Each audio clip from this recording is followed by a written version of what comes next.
केवळ असं नाहीये की हे असं होतंय, कळते, समजते असं नाहीये. मी तुमच्याकडे येतो ताई, पण कपिल डोके आपल्यासोबत जोडले गेलेले आहेत. कपिलजी, स्वागत आहे. तुम्ही नमस्कार. आज नागपुरात नितीन गडकरींच्या घरावरती धडकलात. काय उद्देश होता तुमचा? काय मागणी आहे? तुम्ही गडकरींच्या घरी का धडकला? विलासजी, इथेनॉल निर्मिती, इथेनॉल पेट्रोलमध्ये मिश्रित करण्याचा जो मुद्दा आहे, हा हां, संपूर्ण देशभरामध्ये आता गाजताना आपण पाहतोय. सर्वसामान्य नोकरदार वर्ग असेल, शेतकरी वर्ग असेल, अत्यंत सामान्य परिस्थितीतले लोक ज्यांनी काबाड कष्टानं गाड्या घेतल्या, आज त्यांच्या गाड्या खराब होण्याच्या मार्गावर आपल्याला दिसते. आज इथेनॉल धोरण राबवत असताना आमचा कुठल्याच धोरणाला विरोध नाही. काहीतरी बदल स्वीकारला पाहिजे, निश्चितच स्वीकारला पाहिजे. पण हं, इथेनॉल धोरण राबवत असताना त्याची टेस्टिंग केल्या गेली का? त्या पद्धतीच्या गाड्या आपल्याकडे अवेलेबल आहेत का? सध्या ज्या गाड्या आपल्याकडे उपलब्ध आहेत, त्यामध्ये जर इथेनॉल तुम्ही लगेच मिश्रित करून पेट्रोल द्यायला सुरुवात केली, तर त्या गाड्या खराब होतील. याची जबाबदारी कोणी घ्यायची? हं, आणि निश्चितच अंजलीताई आता सांगत होत्या त्या पद्धतीनं, की नितीन गडकरी हे परिवहन मंत्री आहेत, रस्ते विकास मंत्री आहेत सरकारचे. हं, मग रस्ते विकास मंत्र्याची जबाबदारी काही पेट्रोलियम मंत्र्यासारखी इथेनॉलचा प्रचार करण्याची नसते. हं. आता त्यांनी दुसरं परत एकदा शेतकऱ्यांचे सुद्धा मेळावे घ्यायला सुरुवात केली. त्यात इथेनॉलचा प्रचार ते सातत्यानं करत असतात. हं. मग नितीन गडकरींची एक साधारणतः वर्ष 2 वर्षापूर्वी, 5 वर्षापूर्वी इमेज एक चांगला माणूस म्हणून होती. भाजपमध्ये फार म्हणजे भाजपमध्ये सगळ्याच नेत्यांना शिव्या पडतात, पण त्यातल्या त्यात गडकरींना फार कमी शिव्या पडायच्या राज्यामध्ये. हं, परंतु या मागच्या वर्षभरात, 2-3 वर्षामध्ये त्यांना काय झालं, ते इथेनॉलचा सपाटल्यासारखा प्रचार करतात. त्यांनी सांगितलं होतं ₹55 पेट्रोल मिळेल, अशा पद्धतीची आम्ही व्यवस्था निर्माण करू. पण आज पेट्रोल ₹101 आपल्याला मिळते आहे. आणि त्यामध्ये जर 20% इथेनॉल टाकला जात असेल, हं, तर मग हे सगळं काय आहे? सर्वसामान्य नागरिकाच्या खिशावर याचा भार पडतो आहे. या हं. सगळ्या गोष्टींचा उहापोह लक्षात घेता, तरी सुद्धा नितीन गडकरींचा आग्रह आहे, की इथेनॉल मिश्रित पेट्रोल वापरा. हं, E20 आता E100 पर्यंतच्या गप्पा सुद्धा भाजपचे लोक मारायला लागलेले आहेत. हं. पण टेस्टिंग केल्या गेली नाही. त्या संबंधीची गाड्यांची यंत्रणा डेव्हलप केल्या गेली नाही. हे सगळे मुद्दे होते. हं.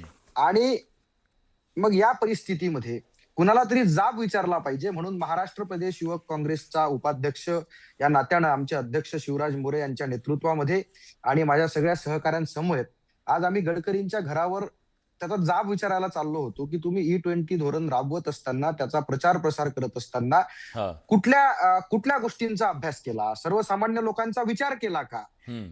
परंतु आमचा मोर्चा आमच्या ठिकाणावरून निघाला. त्यांच्या घराकडे जात होतो. पोलिसांनी बळाचा वापर केला. आम्हाला थांबवलं. पुन्हा एकदा गडकरी, ज्यांना लोक चांगलं समजत होते, त्यांनी सुद्धा जनतेच्या प्रश्नाची उत्तरं देण्यापेक्षा पोलिसी बळाचा वापर करून आमचा मोर्चा दाबण्याचं काम केलेलं आहे. मोठमोठ्या गप्पा मारणं सोपं आहे. पण सामान्य जनतेचा खिसा आज कापला जातोय. हं, सामान्य जनता संकटामध्ये असताना दिसते आहे. हा E20चा आग्रह कशासाठी? बरं हं. ठीक आहे, तुम्ही E20, E50, E100 सगळं राबवा. अहो, पण पर्याय द्या ना या देशातल्या लोकांना. हां. आज एखाद्याकडे जर दुसरी गाडी असेल, त्याच्या मायलेजचा प्रश्न आहे, त्याच्या गाडीच्या इंजिनचा प्रश्न आहे, त्याच्या गाडीशी टेक्निकल संबंधित गोष्टी आहेत. हे कुठलंच न देता फक्त आणि फक्त स्वतःचा मुलगा सुद्धा, स्वतःच्या मुलाची इथेनॉलची कंपनी आहे म्हणून झपाटल्यासारखा त्याचा प्रचार आणि प्रसार करायचा. लोकांना E20ची सक्ती करण्यापलीकडे निघायचं. या सगळ्या गोष्टींचा निषेध आम्ही केलेला आहे. आज ठीक आहे. युवक काँग्रेसच्या एक सांगतो विलासजी, युवक हं. काँग्रेसच्या माध्यमातून आम्ही राज्यभर पुन्हा एकदा निषेध करू. सर्वसामान्य जनतेच्या खिशावर पडणारा भार आता काही आम्ही सहन करणार नाही. ठीक आहे. लोकांच्या गाड्या खराब होऊ देणार नाही. हा युवक काँग्रेसचा संकल्प आहे. ठीक आहे. शिवराजजी, तुम्ही शांतपणे सगळं ऐकलं.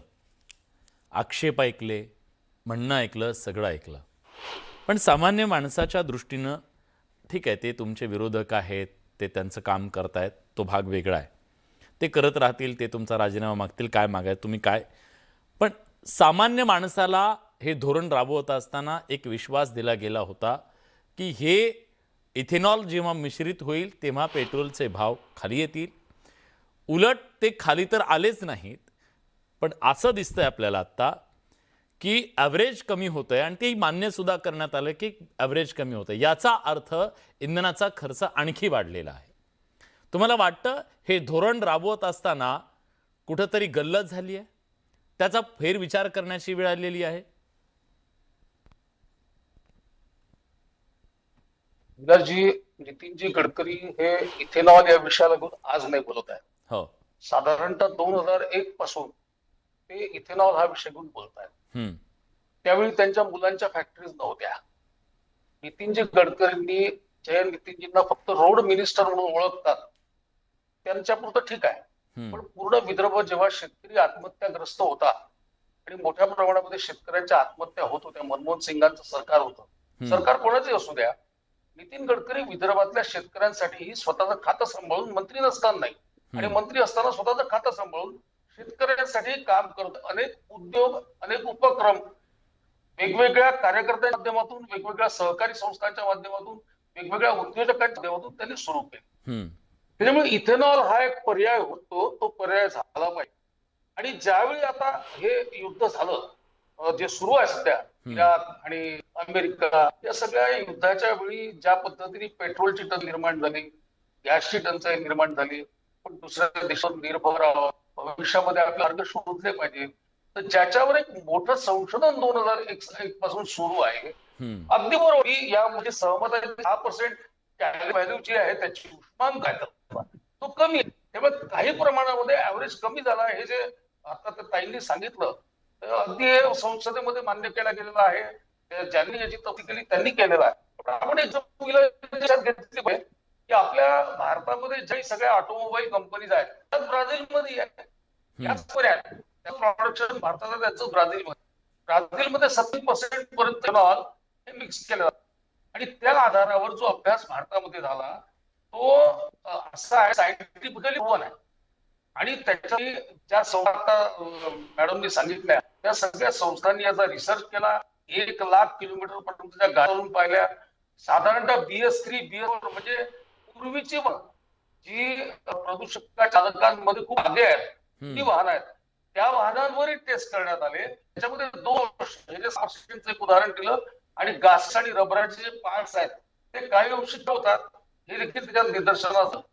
तर या सगळ्या कंपन्या आता सरकार सांगतं तिथपर्यंत काय, पण मारुतीचा रिपोर्ट आहे माझ्या. मारुती सुझुकी आज असा आहे की भारतामध्ये सगळ्यात जास्त गाड्यांमध्ये मार्केट शेअर जर 40% मार्केट शेअर मारुती सुझुकीचा आहे. त्यांनी काय वक्तव्य केलं, त्यांनी सांगितलं की आमच्याकडे 2,84,00,000 गाड्या आमच्या वर्कशॉप मध्ये आल्या आणि त्यातल्या ज्या होत्या 2023च्या त्या काही तुरळक प्रॉब्लेम जर सोडले तर याच्यामुळे म्हणजे E20 मुळे प्रॉब्लेम झाले अशी उदाहरणं आढळून नाहीत. हिरो मोटर्सनी हे स्पष्ट केलेलं समोर, यांनी जॉईंट प्रेस कॉन्फरन्स घेतलेली आहे सगळ्यांनी, या सगळ्यांनी समोर सांगितलं याच्या उपरही आपण भविष्य दाखवता कामा नये. तर या उपरही प्रॉब्लेम्स येत असतील तर हे प्रॉब्लेम्स आपण सॉल्व्ह केले पाहिजे.